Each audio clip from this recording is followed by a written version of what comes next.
Well, I trust you're enjoying our study of Christ, considering him, and through the lens of types that we're looking at right now, seeing Christ through the events of the Old Testament, the objects, the happenings of the Old Testament, persons of the Old Testament, that definitely pointed to Christ. Those events were significant in and of themselves, were very important, very true.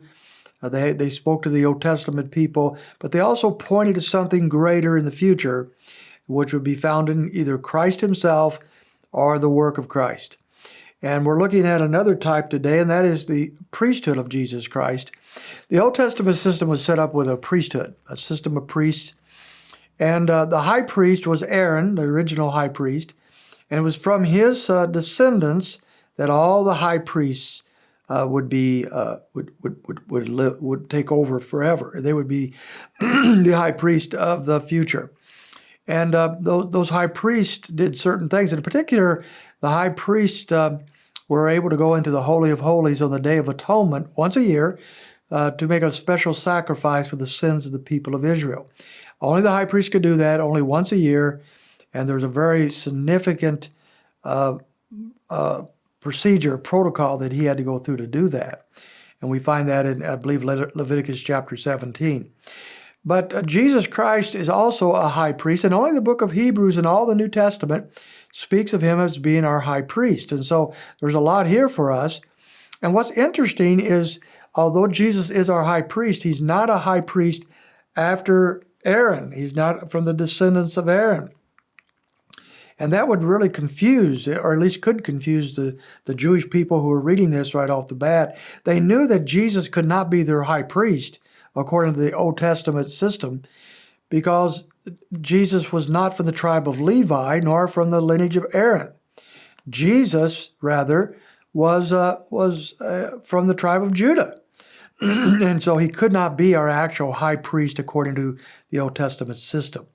And so the book of Hebrews works around that by showing us that it was intended all along for Jesus to be a high priest from a different order. And that order is from the order of Melchizedek, which is a very insignificant individual in the Old Testament. We run into him in Genesis 14 with Abraham in a few verses there, running into Melchizedek. And then we have him mentioned one time in Psalm 110, and that's it. There's no more mention of Melchizedek. And then we come to Hebrews chapter 5 and verse 10, and out of nowhere almost, he pops up. It says in verse 10, being designated by God as a high priest according to the order of Melchizedek. And I think the original readers of that, the first time they heard that word, took a double take. I mean, Melchizedek, after the order of Melchizedek. Who is this guy? And then in chapter 6, verse 20, it says, when Jesus has entered as a forerunner for us, having become a high priest forever, according to the order of Melchizedek. So he's mentioned once again. And again, this is kind of throws us back.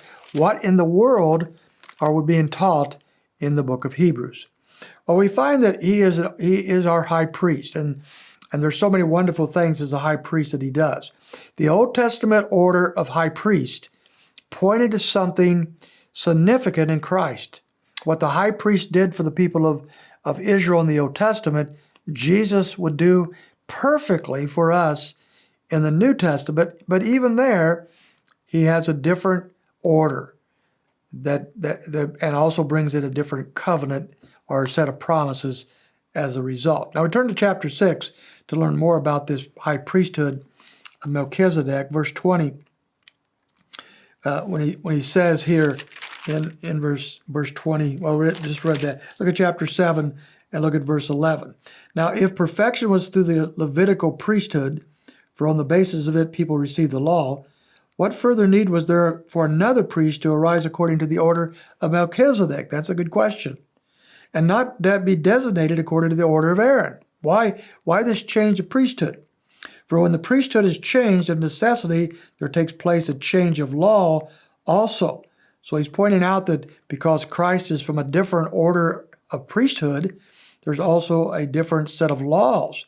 We're no longer under the Mosaic law. We're under the law of Christ. We're no longer under the priesthood of Aaron.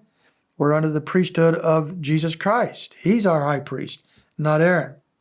In verse 23 through 25, we learn more here about this. It says, the former priest, on the one hand, existed in greater numbers because they were prevented by death from continuing.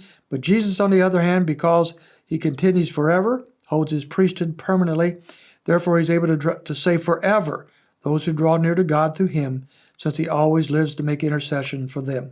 So because Jesus Christ is our great high priest, we have eternal salvation, and we're able to draw near to him because he makes intercession for us.